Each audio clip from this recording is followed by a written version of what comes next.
요한복음 13장 1절을 보게 되어지면 예수님은 십자가에서 자기가 죽을 때가 다가온 것을 아셨어요.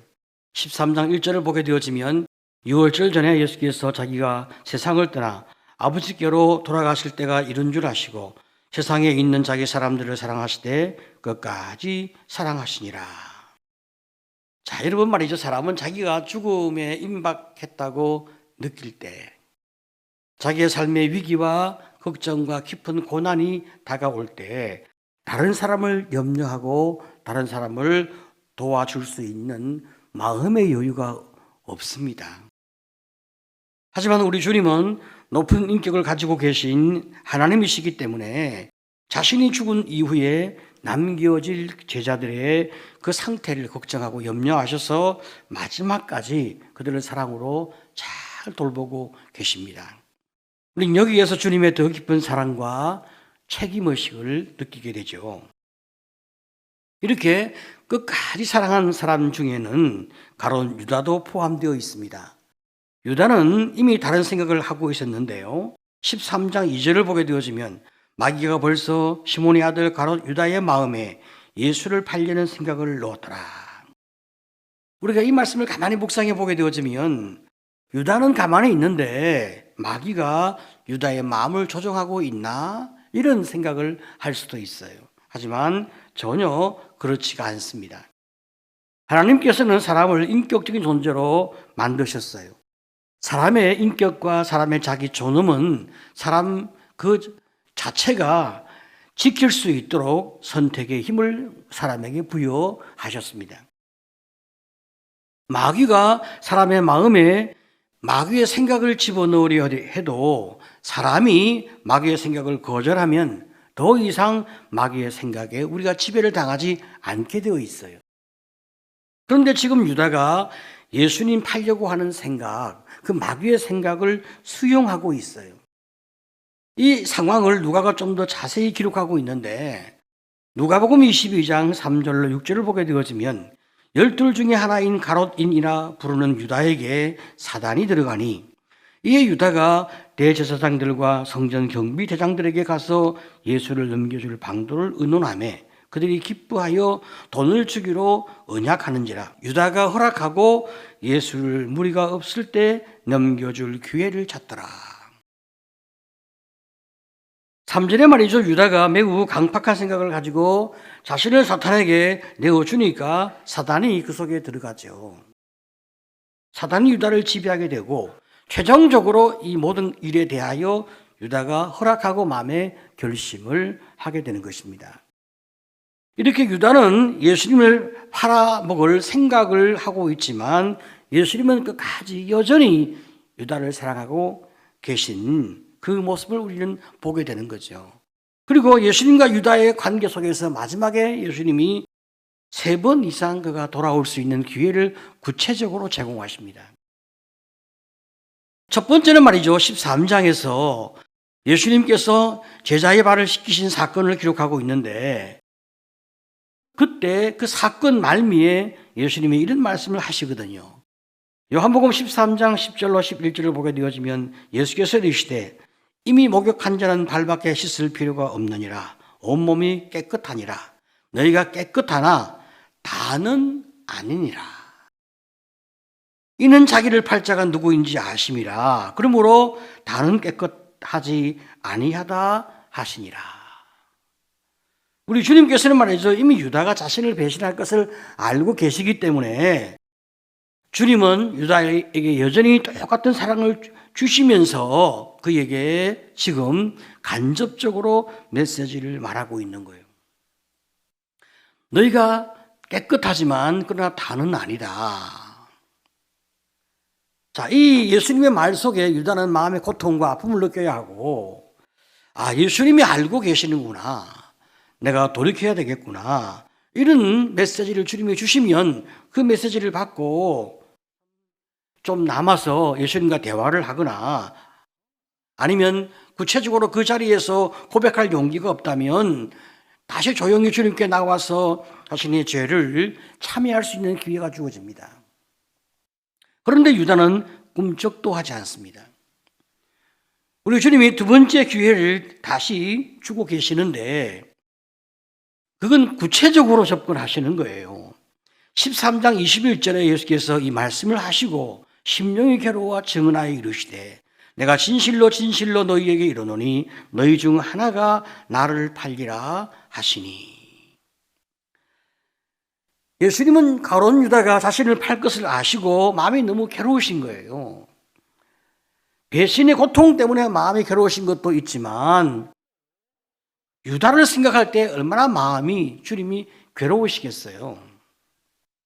그래서 돌이킬 수 있도록 기회를 또 한 번 더 제공하는 거죠. 이번에는 아주 직접적으로 말씀합니다. 너희 중 한 사람이 나를 팔 것이다. 자, 그러자 제자들은 그게 누구인가 궁금하죠. 이쯤에도 유다가 돌이키지 않는 거예요. 세 번째 주님이 더욱 구체적으로 유다를 지목합니다. 13장 26절에 예수께서 대답하시되 내가 떡 한 조각을 찍어다 주는 자가 그니라 하시고 곧 한 조각을 찍어서 가롯 시몬의 아들 유다에게 주시니. 예수님은 유다가 충분히 알아듣도록 말씀하지만 유다는 끝까지 돌이키지 않는 이런 모습을 보여주고 있어요. 요한복음 13장 27절을 보게 되어지면 조각을 받은 후 그 사단이 그 속에 들어간지라. 이에 예수께서 유다에게 이르시되 내가 하는 일을 속히 하라 하시니. 예수님은 유다가 자신을 배신하고 범죄하는 것이 너무나 마음이 괴로우셔서 참 그를 돌이킬 수 있는 기회를 주는데 예수님의 그 괴로움 가운데서는 유다의 영혼이 버려지는 그 다음의 결과를 주님은 다 보고 계시지 않습니까? 배신하는 사람이 배신을 당하는 사람보다 나중에 더 큰 고통을 가지게 되는 거 주님이 잘 아시거든요. 그래서 주님은 세 번씩이나 끝까지 회개의 기회를 부여하고 계신 거예요. 하지만 그가 자기가 돌이키지 않기로 선택을 했기 때문에 더 이상 예수님이 그에게 해줄 것이 없는 거예요. 마지막 경고가 주어질 때 유다가 돌이키는 것이 아니라 사탄에게 그 마음을 완전히 내어줍니다. 이제는 예수님을 팔아넘기기로 결의한 그 마음의 각오를 행동에 옮기는 이 접근을 할 때 이미 유다는 사탄에게 자기 마음을 완전히 다 지배를 받도록 허락한 거죠. 이쯤 되어지면 더 이상 예수님께서 유다에게 경고하는 것이 아무런 의미가 없으니까 유다를 죄 가운데 놓아주게 됩니다. 그리고 내가 하는 일을 속히 하라. 그렇게 그를 버리시는 거예요. 그래서 유다가 밖으로 나가는데 성경은 밤이라고 말하고 있습니다. 요한복음 13장 30절에 유다가 그 조각을 받고 곧 나가니 밤이더라. 유다의 선택은 어두움 가운데로 죄와 사망으로 지옥으로 스스로 걸어 들어가는 그런 너무나 어처구니 없는 안타까운 선택을 그는 하고 죽음으로 가는 거예요. 자, 이후에 유다가 어떻게 예수를 팔아넘깁니까? 마태복음 26장 49절을 보게 되어지면 곧 예수께 나와 랍비여 안녕하시옵니까? 하고 입을 맞추니. 이미 그 전에 유다는 치밀한 계획을 다 짰습니다. 지금 밤에 너희가 예수를 잡으려고 한다면 정확하게 예수가 누구인지 알아야 예수를 잡을 수 있지 않겠느냐. 그러니까 내가 가서 입을 맞추는 그 사람이 예수니까 너희는 그 사람만 잡으면 된다. 그렇게 서로 다 약속을 정합니다. 그런 다음에 친밀감을 가장하여 주님께 접근하여 주님께 인사를 나누고 폰과 키스를 합니다. 참 어떻게 이럴 수 있을까? 너무나 이 장면을 보면 참 슬픈 마음을 가지게 되고 어떻게 사람이 이렇게 악하게 마지막까지 자기를 속이며 살 수 있을까 하는 처참한 심정을 가지게 되는 거예요. 우리 주님은 유다를 끝까지 사랑하지만 유다는 끝까지 사악한 마음으로 예수님을 대하였습니다. 바로 이것을 가리켜 우리가 배신이라 그렇게 이야기하는 거예요. 우리가 인생을 살다 보면 가까운 사람에게 배신을 당할 때가 있습니다. 내가 참 희생하고 내가 그를 잘 섬겨왔는데 나의 희생을 몰라주고 나를 무시하는 거예요.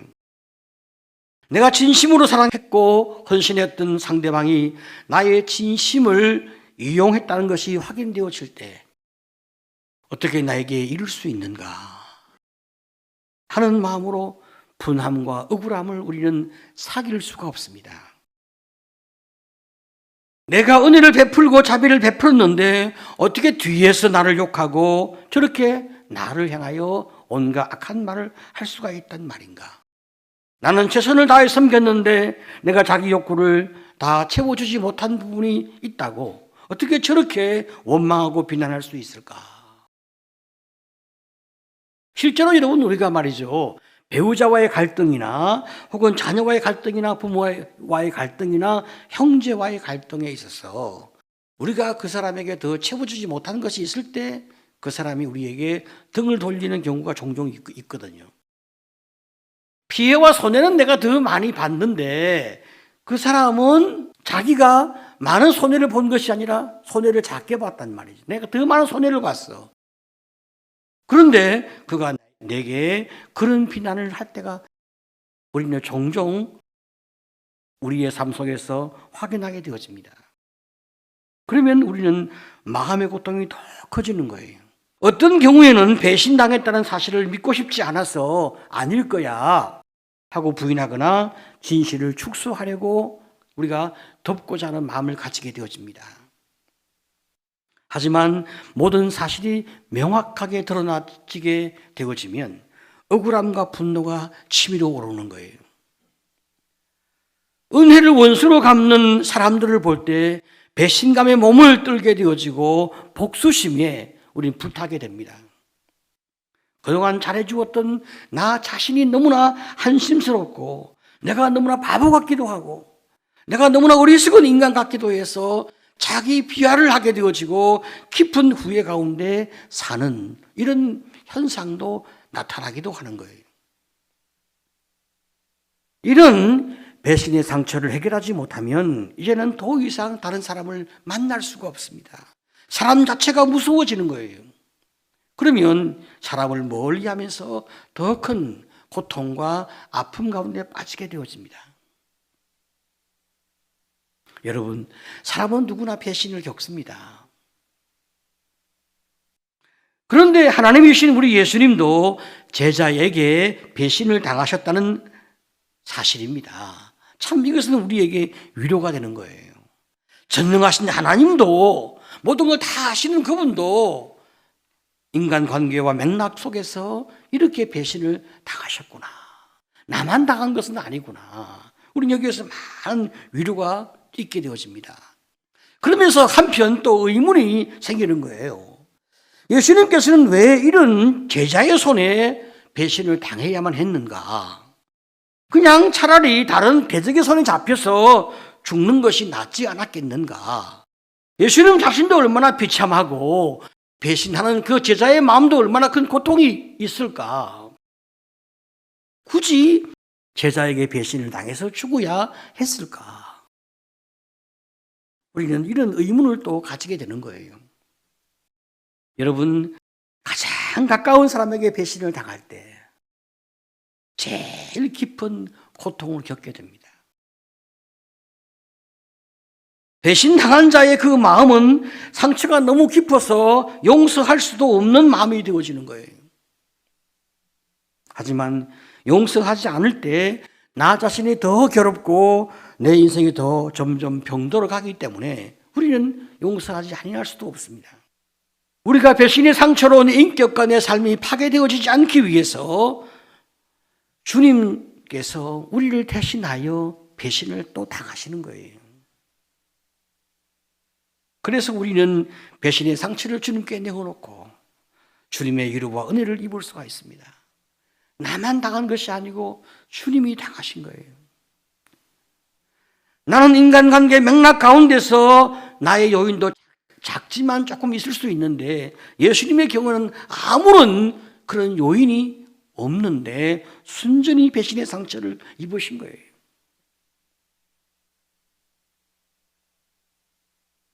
우리 주님이 참으로 내 고통을 아시고 내 마음을 아시겠구나. 우리는 주님의 우리를 통하여 위로를 받게 되어지는 거예요. 그리고 더 나가서 우리 마음 가운데 붙잡혀 있는 그 미움을 주님께 내어놓고 주님이 주신 말씀의 위로를 받으며 우리가 용서를 선포하는 결단을 할 수도 있습니다. 우리의 모든 상처, 배신의 아픔을 주님께 내어놓고 내 감정에서 용서가 되지 않는다 할지라도 용서를 선언하며 살아갈 때 우리가 점점 우리 안에서 주님의 은혜와 주님의 위로와 주님의 인격이 더 귀하게 세워지는 그런 아름다운 삶의 모습을 회복하게 되어지는 것입니다. 오늘 여러분 참으로 용서하며 사는 성도가 되시기를 축복합니다. 아멘. 자, 여러분, 예수님께서는 말이죠, 제자에게 배신을 당했지만 참으로 우리 주님은 그 제자를 끝까지 사랑하잖아요. 사람의 마음과 예수님의 마음이 너무 다른 거예요. 우리는 누군가 배신하면 다시는 그를 볼 마음이 없는데 예수님은 할 수만 있다면 그 영혼을 끝까지 책임져 보려고 최선을 다해 노력하는 주님의 그 사랑의 마음을 보게 되어지는 거예요. 우리가 이런 마음을 기억할 때 여러분 우리가 인생 삶을 살아가다가 본의 아니게 다른 사람에게 배신할 때가 또 있습니다. 우리가 그래서는 안 되지만은 우리 역시 가룟 유다처럼 다른 사람에게 배신의 행동을 할 수가 있는 거예요. 그는 나를 너무나 신뢰하는데 내가 거짓말할 수 있고 본의 아니게 그를 속일 수 있고 아픔을 줄 수가 있는 거예요.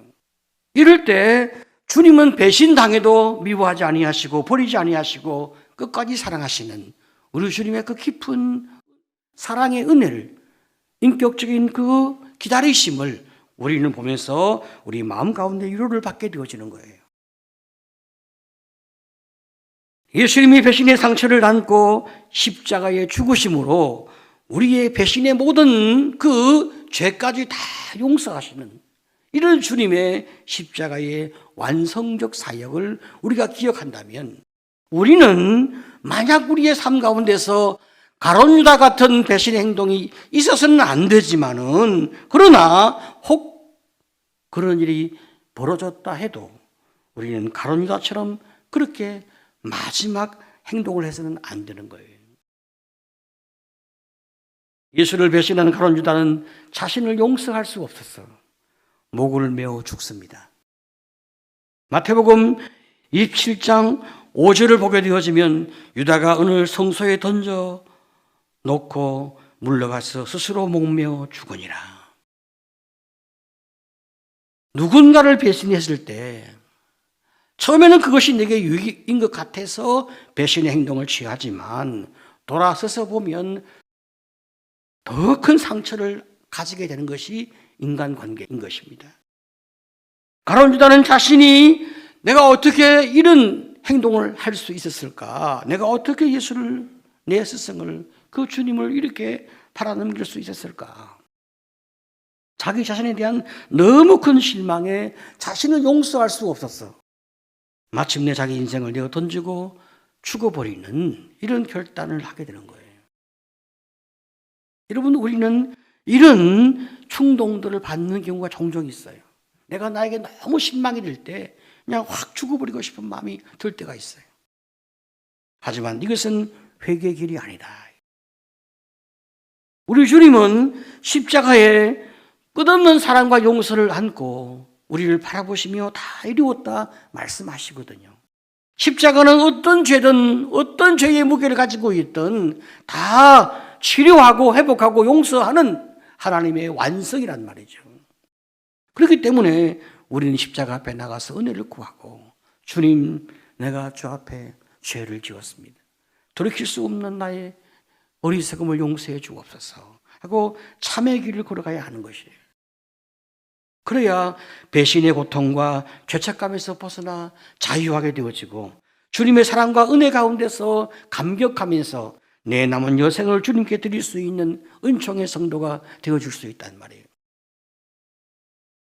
예수님은 배신당하시고 십자가에 달려 죽으심으로 연약한 우리 인생이 배신하고 배신당하는 모든 고통을 다 해결하시는 거예요. 가장 깊고 깊은 상처, 인간의 그 마음 깊은 곳에서 해결할 수 없는 그 깊고 깊은 상처가 배신의 상처인데, 내가 배신당하고 배신하는 이 모든 것들을 주님은 다 해결하시는 그런 치료와 회복의 주님이신 것을 기억하면서 다시 한번 십자가를 바라보고 모든 배신의 상처에서 벗어나는 아름다운 성도가 되시기를 축복합니다.